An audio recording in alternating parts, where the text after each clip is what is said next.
In the name of the Father, and of the Son, and of the Holy Spirit. Amen. The Lord be with you. And with your spirit. Good morning, and welcome to the Minor Basilica and Shrine of Our Lady of the Rosary of Manaoag.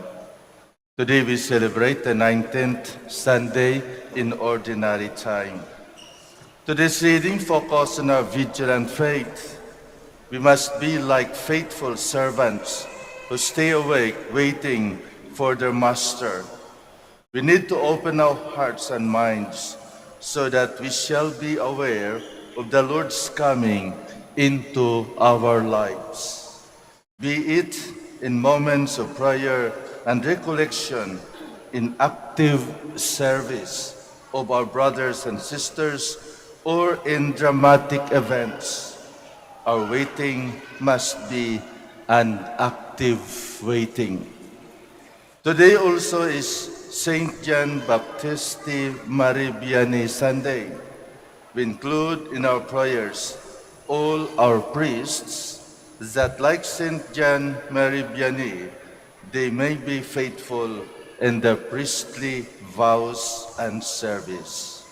Brothers and sisters, as we come together thanking once again our Lord, our God, through this highest thanksgiving we can offer, we can afford to Him, this Eucharistic celebration, we also come in order to pray.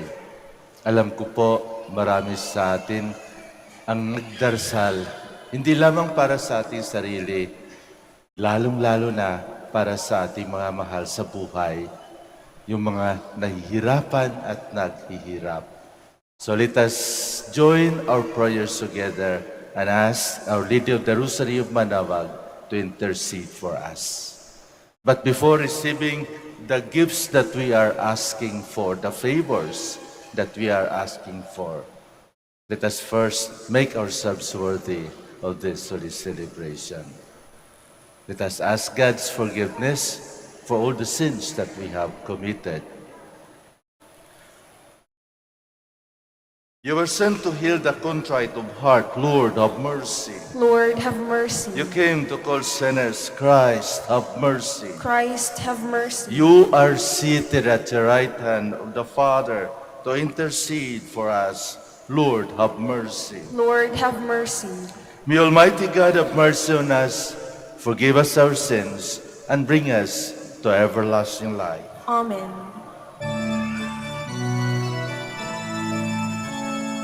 Glory to God in the highest, and on earth peace to people of good will. We bless you, we adore you, we glorify you. We give you thanks for your great glory, Lord God, heavenly King, O God, Almighty Father. Lord Jesus Christ, our living God and Son, Lord God, Lamb of God, Son of the Father, you take away the sins of the world, have mercy on us. You take away the sins of the world, receive our prayer. You are seated at the right hand of the Father, have mercy on us. For you alone are the Holy One, you alone are the Lord. You alone are the Most High Jesus Christ, with the Holy Spirit, in the glory of God the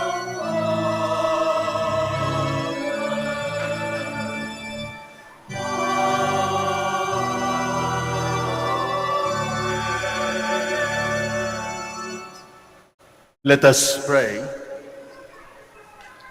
Almighty ever-living God, whom taught by the Holy Spirit we dare to call you Father, bring, we pray, to perfection in our hearts the spirit of adoption as your sons and daughters, that we may merit to enter into the inheritance which you have promised.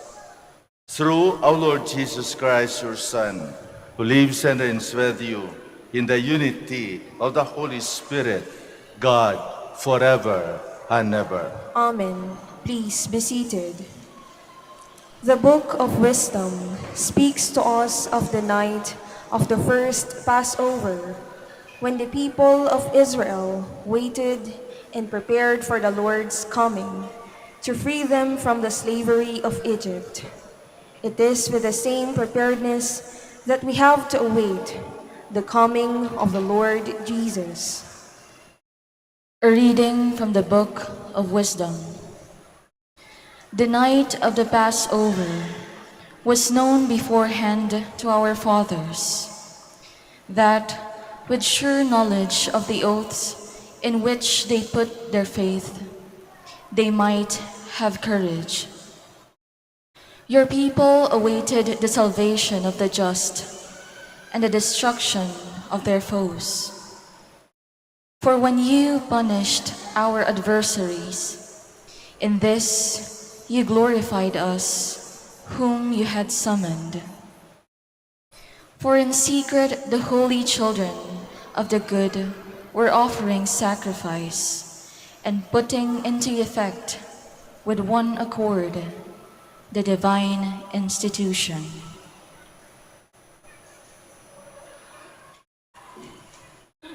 The word of the Lord. Thanks be to God.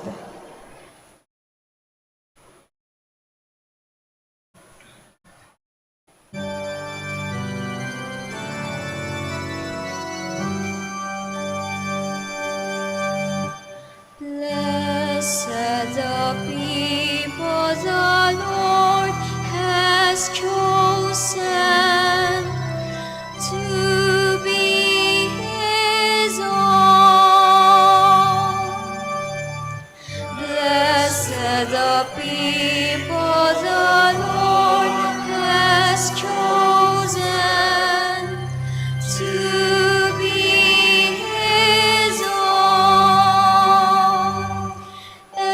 Exalt you just in the Lord.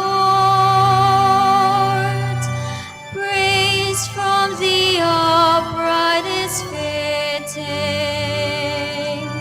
Blessed the nation whose God is the Lord, the people he has chosen for his own inheritance.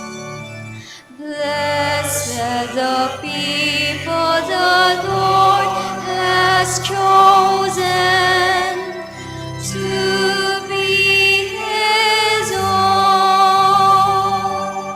See, the eyes of the Lord are upon those who fear him, upon those who hope for his kindness, to deliver them from death and preserve them in spite of famine.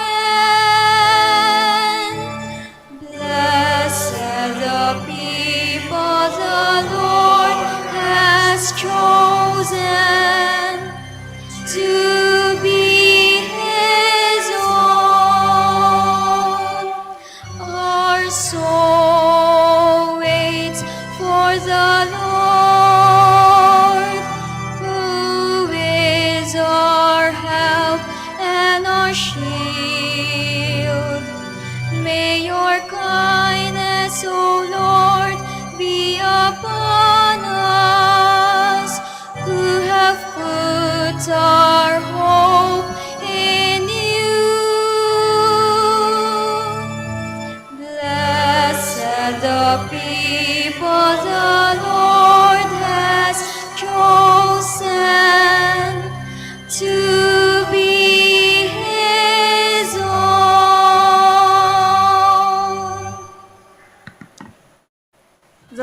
to the Hebrews tells us of Abraham and our other ancestors in faith, who believed and put their trust in the Lord.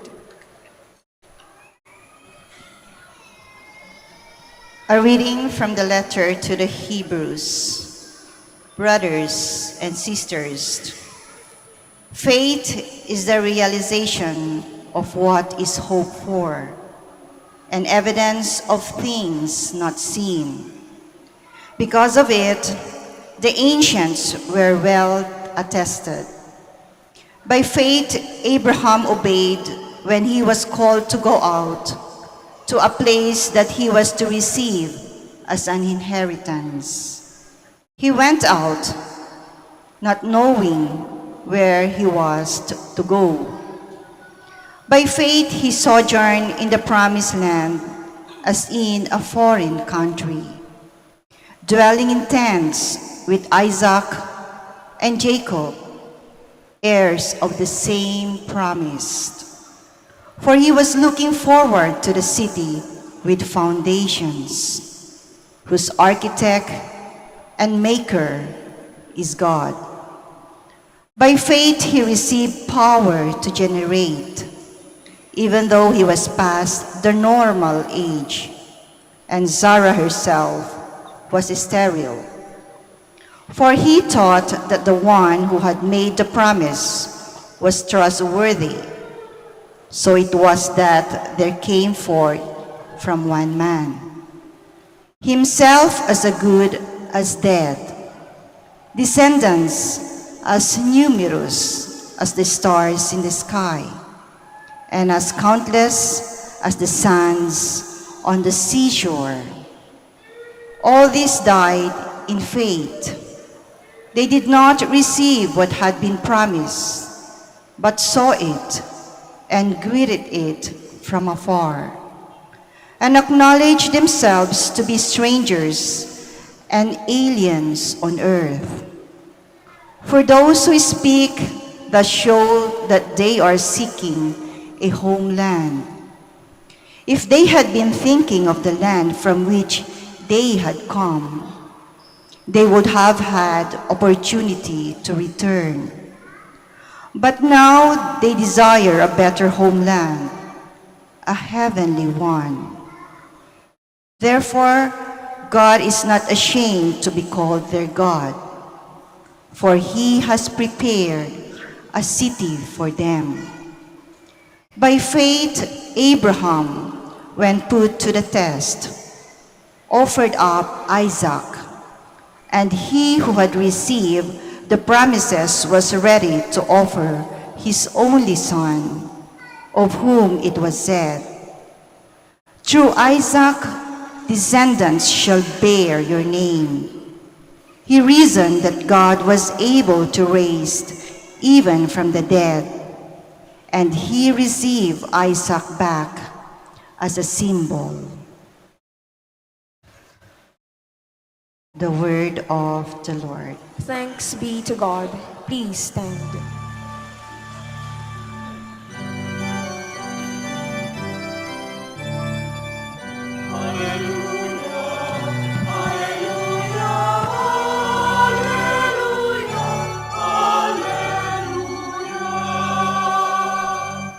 Stay awake and be ready, for you do not know what that day the Son of Man will come.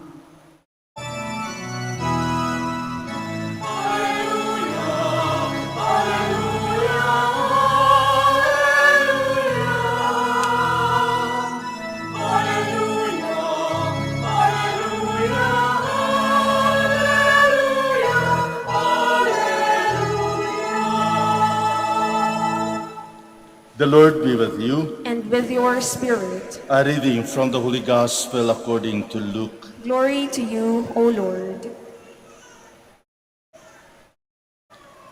Jesus said to his disciples, "Do not be afraid any longer, like flock, for your Father is pleased to give you the kingdom. Sell your belongings and give alms. Provide money bags for yourselves that do not wear out, an inexhaustible treasure in heaven, that no thief can reach nor moth destroy. For where your treasure is, there also will your heart be. Gird your loins and light your lamps, and be like servants who wait their master's return from a wedding, ready to open immediately when he comes and knocks. Blessed are those servants whom the master finds vigilant on his arrival. Amen, I say to you, he will gird himself, have them reclined at table, and proceed to wait on them. And should he come in the second or third watch and find them prepared in this way, blessed are those servants. Be sure of this, if the master of the house had known the hour where the thief was coming, he would not have let his house be broken into. You also must be prepared, for at an hour you do not expect, the Son of Man will come. Then Peter said, Lord, is this parable meant for us or for everyone? And the Lord replied, who then is the faithful and prudent steward, whom the master will put in charge of his servants to distribute the food allowance at the proper time? Blessed is that servant whom his master on arrival finds doing so. Truly, I say to you, the master will put the servant in charge of all his property.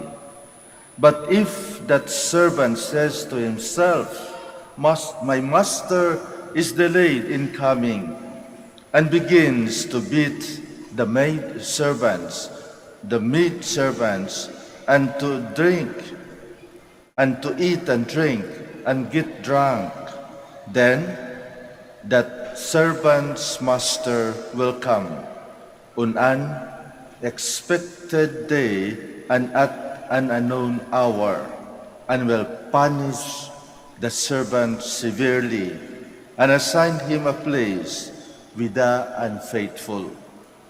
That servant who knew his master's will, but did not make preparations, nor act in accord with his will, shall be beaten severely.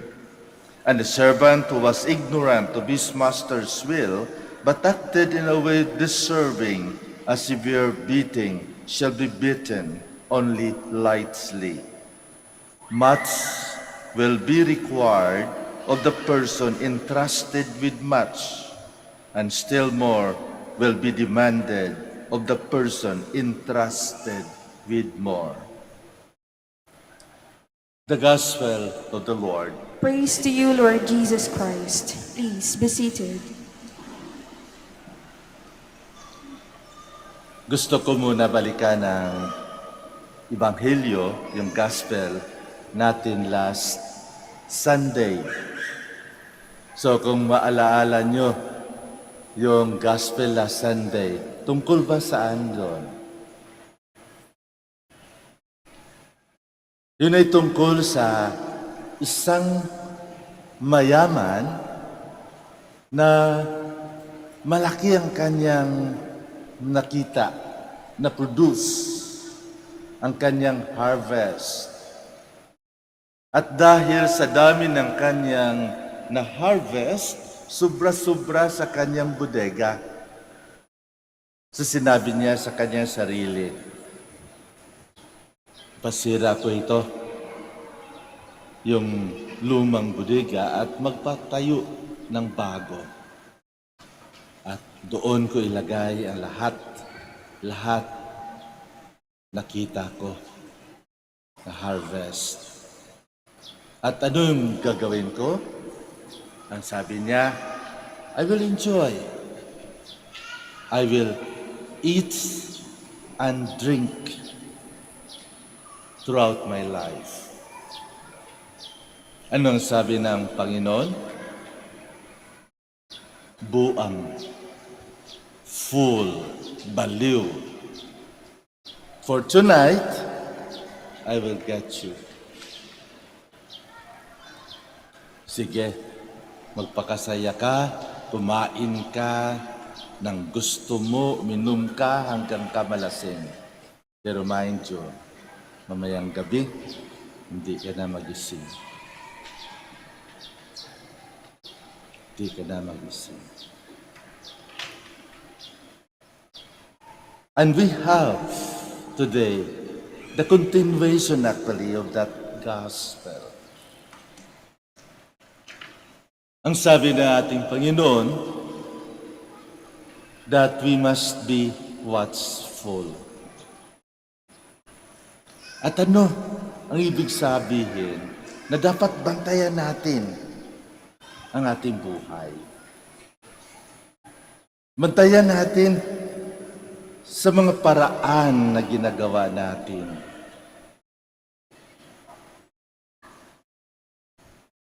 Yung mayaman na ito, wala naman actually masama sa kanyang kayamanan. Kasi siguro, he worked for it.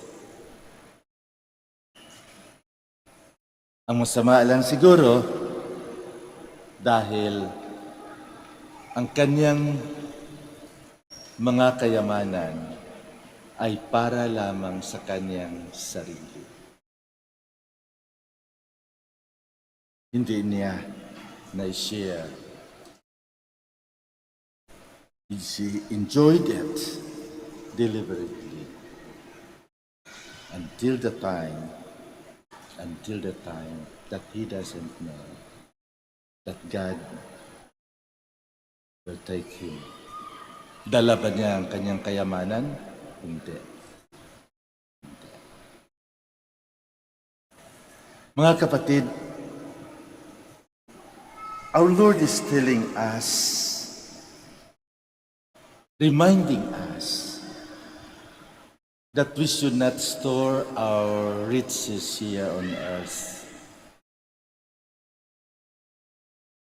That we should not be the only one to enjoy it. But then, sigurado ako na hindi ito basta-basta. Hindi ito madali. Madaling sabihin, pero mahirap gawin. Lalong-lalo na sa mga taong nag-iisip, akin ito eh. This is mine. Pinaghirapan ko ito. So I have to enjoy it. I have to enjoy it. Pawis at dugo ang kapital ko dito. Kaya, akin ito. Akin ito. Without knowing that everything in this world was prepared by God. Remember the book of Genesis. God created everything before God made man. And turn over to man everything in this world. In other words, we have things we earn, but we do not absolutely possess them. Binigay ng Diyos sa atin sa pamamagitan ng pawis at dugo. Let us be reminded when Adam sinned, sa pamamagitan ng pawis, dapat kayo kumain. He who does not work should not eat, St. Paul reminded us. Another thing, kung ating pinaghirapan ang nasa atin ngayon, normal lamang na kuminsan, masakit. It hurts to let go. Di ba?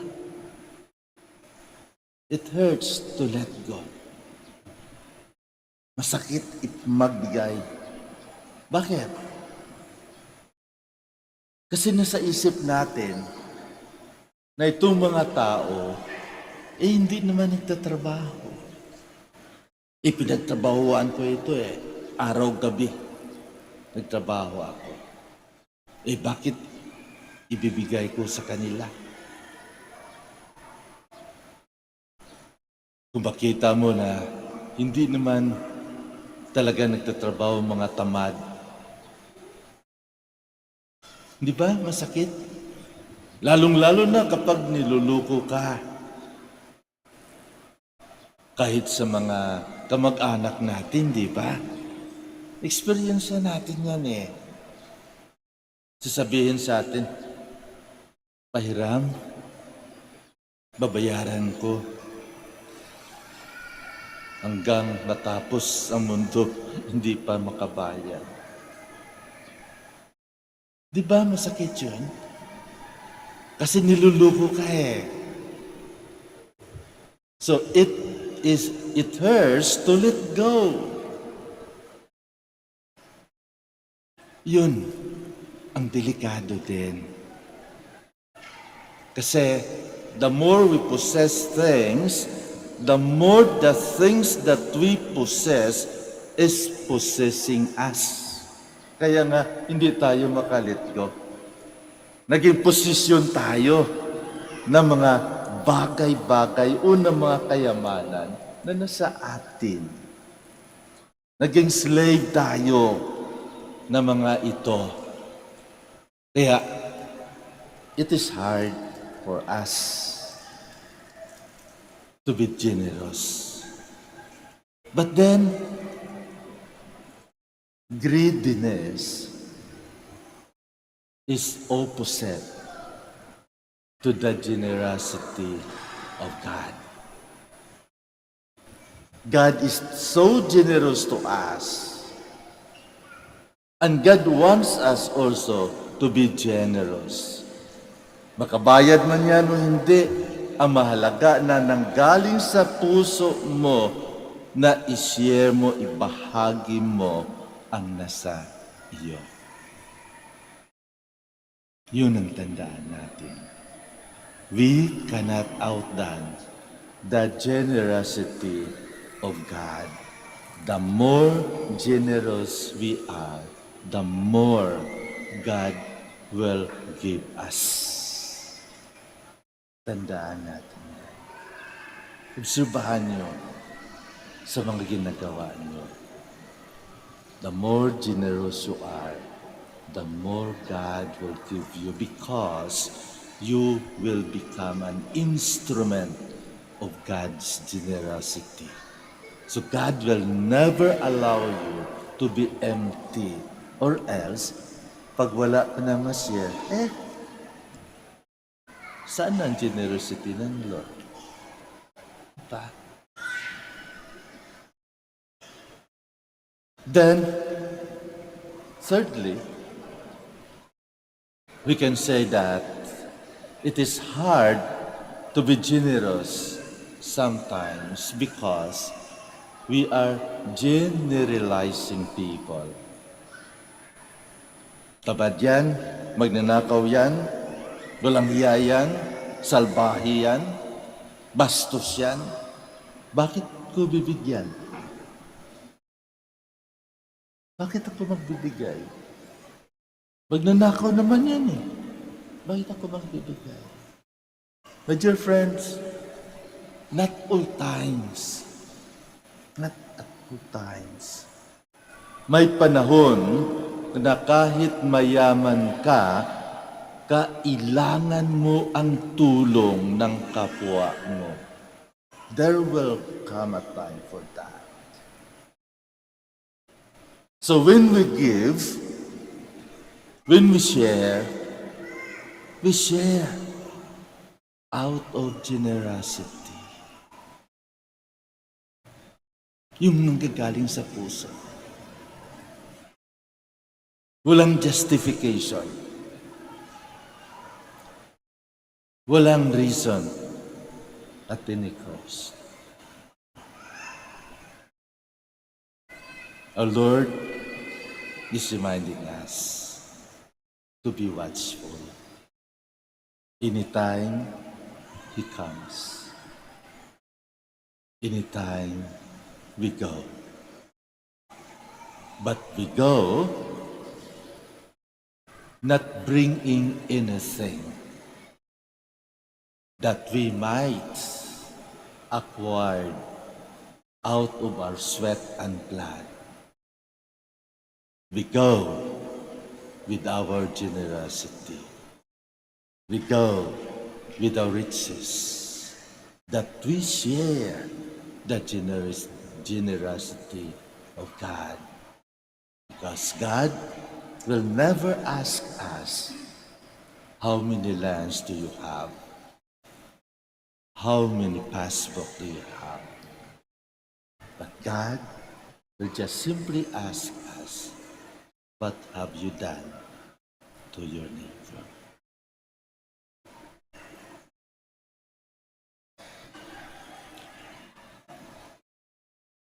We will stand and let us now profess our faith.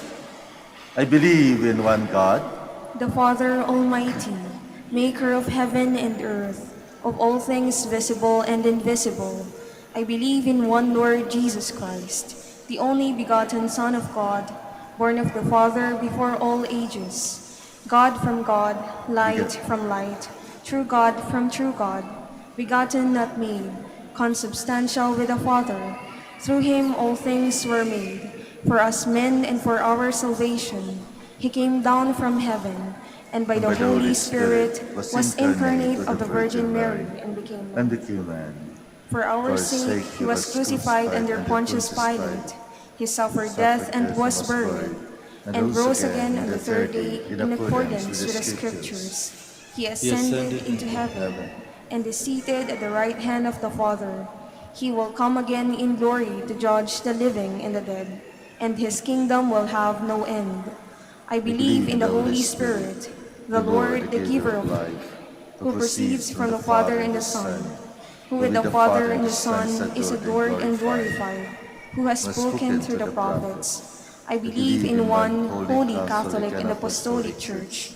I confess one baptism for the forgiveness of sins, and I look forward to the resurrection of the dead and the life of the world to come. Amen. Awaken our hearts, Father, that we may always stand ready in our work for your greater glory and the peace of all people of goodwill.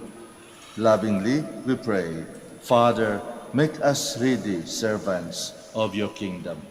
Father, make us ready servants of your kingdom.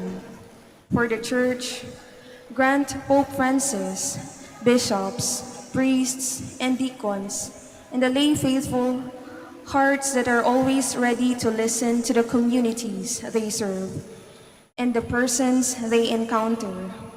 We pray. Father, make us ready servants of your kingdom. For all who serve in the government, grant them hearts that are ready to choose, always and everywhere, the common good. May the truth reign unopposed in their hearts. We pray. Father, make us ready servants of your kingdom. For many of us who are undergoing great suffering, grant us hearts that are always open and sensitive to the movements of your Spirit. Move the hearts of the people around our suffering brethren towards providing the necessary help they desperately need. We pray. Father, make us ready servants of your kingdom. For our departed loved ones, welcome them back into the eternal communion of your heart. We pray. Father, make us ready servants of your kingdom. Let us pray for the urgent concerns of our community and our personal intentions. Let us include in our personal prayers and intentions our parish priests and all priests, lalong-lalo na yung mga may sakit at mga retired na nangangailangan ng ating panalangin. At ipagdasal din natin yung mga nahihirapan, lalong-lalo na yung nasa hospital, at yung malapit na natawagin ni Lord ang kanilang pamilya. Isama din natin ang intention ng mga nagbe-birthday sa araw na ito at nag-anniversary. We pray. Father, make us ready servants of your kingdom.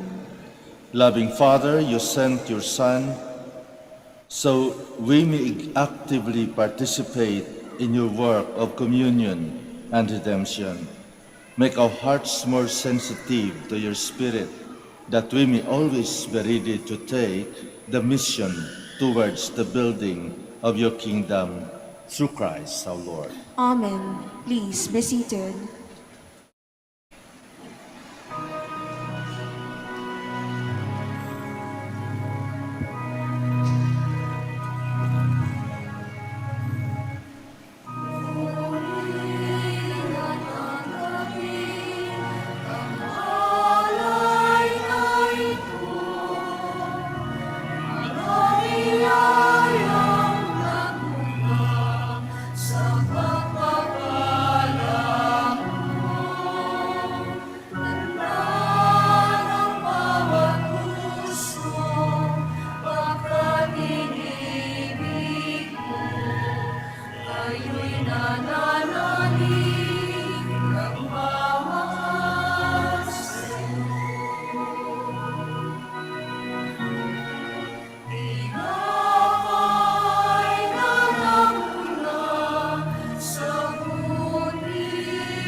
Please stand. Pray with your friends that my sacrifice and yours may be acceptable to God, the Almighty Father.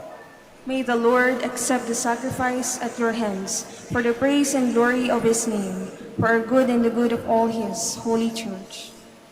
Be pleased, to Lord, to accept the offerings of your church, for in your mercy you have given them to be offered, and by your power you transform them into the mystery of our salvation, through Christ our Lord.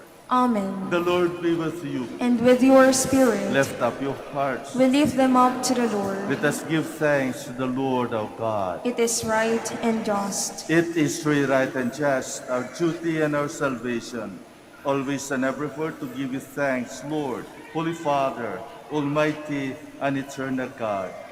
For in you we live and move and have our being. And while in this body, we not only experience the daily effects of your care, but even now possess the pledge of life eternal. For having received the first fruits of the Spirit, through whom you raised up Jesus from the dead, we hope for an everlasting share in the Paschal mystery. And so with all the angels, we praise you, as in joyful celebration we acclaim.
You are indeed holy, O Lord, the fount of all holiness. Make holy, therefore, these gifts, we pray, by sending down your Spirit upon them like the dewfall, so that they may become for us the body and blood of our Lord Jesus Christ. At the time he was betrayed and entered willingly into his passion, he took bread and giving thanks broke it, and gave it to his disciples, saying, "Take this, all of you, and eat of it, for this is my body, which will be given up for you."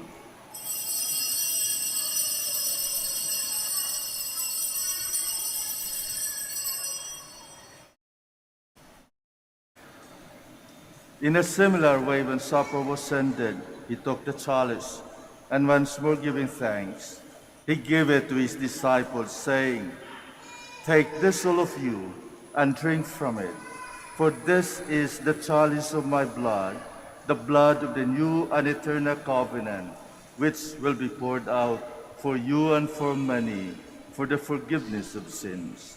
Do this in memory of me."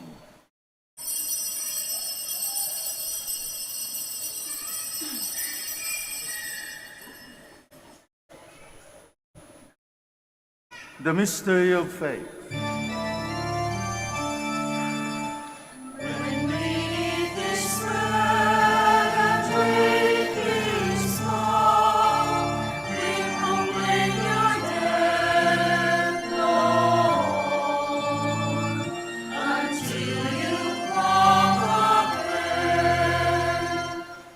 Therefore, as we celebrate the memorial of his death and resurrection, we offer you, Lord, the bread of life and the chalice of salvation, giving thanks that you have healed us worthy to be in your presence and minister to you.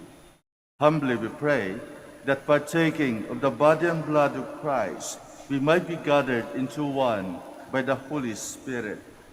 Remember, Lord, your church spread throughout the world, and bring her to the fullness of charity, together with Francis our Pope, and Socrates our Archbishop, Fidelis his assistant, Gerard our Master of the Order, the religious, and all the clergy. Remember also our brothers and sisters who have fallen asleep in the hope of their resurrection, and all who have died in your mercy. Welcome them into the light of your face. Have mercy on us all, we pray, that with the Blessed Virgin Mary, Mother of God, with blessed Joseph, her spouse, with the blessed apostles, with the Father Saint Dominic, Saint John Mary Vianney, and all the saints who have pleased you throughout the ages, we may merit to be co-heirs to eternal life, and we praise and glorify you through your Son, Jesus Christ. Through him, and with him, and in him, O God, Almighty Father, in the unity of the Holy Spirit, all glory and honor is yours, forever and ever.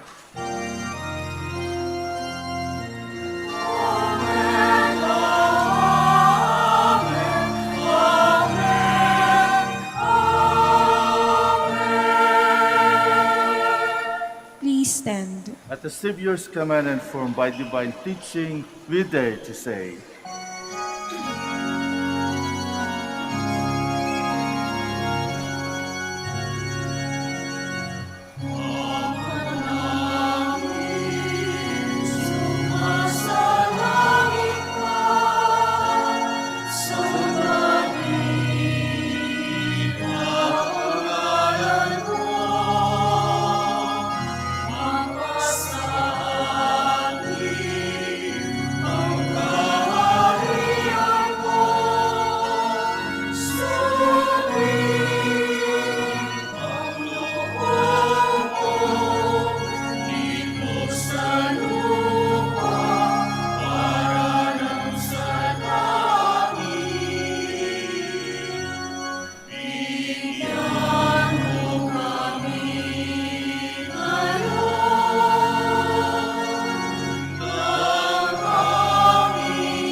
Deliver us, Lord, we pray, from every evil. Graciously grant peace in our days, that by the help of your mercy, we might be always free from sin and safe from all distress, as we await the blessed hope and the coming of our Savior, Jesus Christ. For the kingdom, the power, and the glory are yours, now and forever. Lord Jesus Christ, you said to your apostles, "Peace I left you, my peace I give you." Look not on our sins, but on the faith of your church, and graciously grant our peace and unity in accordance with your will, who live and reign forever and ever. Amen. The peace of the Lord be with you always. And with your spirit. Let us offer each other the sign of peace.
Please kneel. Behold Jesus, the Son of the living God, the Lamb of God who takes away the sins of the world. Blessed are those called to the supper of the Lamb. Lord, I am not worthy that you should enter under my roof, but only say the word, and my soul shall be healed.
Please stand.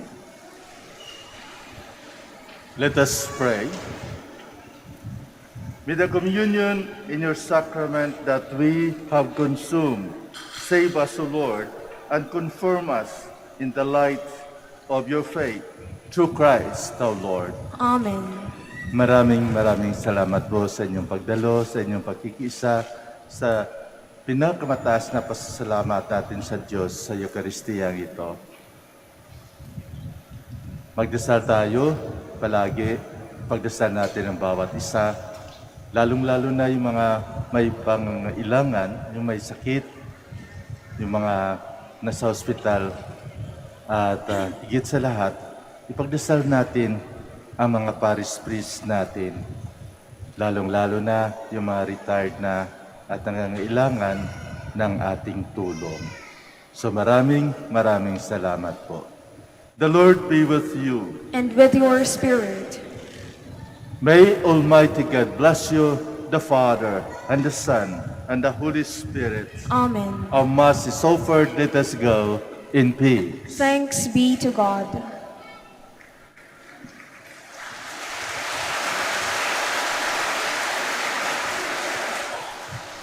We will now have the blessing of our sick brothers and sisters.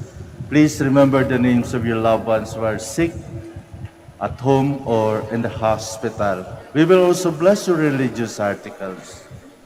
Our help is in the name of the Lord. Who made heaven and earth. Let us pray. God, our Almighty Father, by your blessing you give us strength and support in our frailty. Show your kindness toward our sick brothers and sisters, free them from all illness, and restore them to good health through the intercession of Our Lady of the Rosary of Manaoag, so that in the sure knowledge of your goodness, they will gratefully bless your holy name. In the name of the Father, and of the Son, and of the Holy Spirit. Amen. For your religious articles. In memory of the mysteries of the life, death, and resurrection of our Lord Jesus Christ, to the honor and glory of the Blessed Virgin Mary, Mother of Christ, Mother of the Church, Our Lady of the Rosary of Manaoag, may all these rosaries, images, candles, oil, and other religious articles be blessed and made holy in the name of the Father, and of the Son, and of the Holy Spirit. Amen.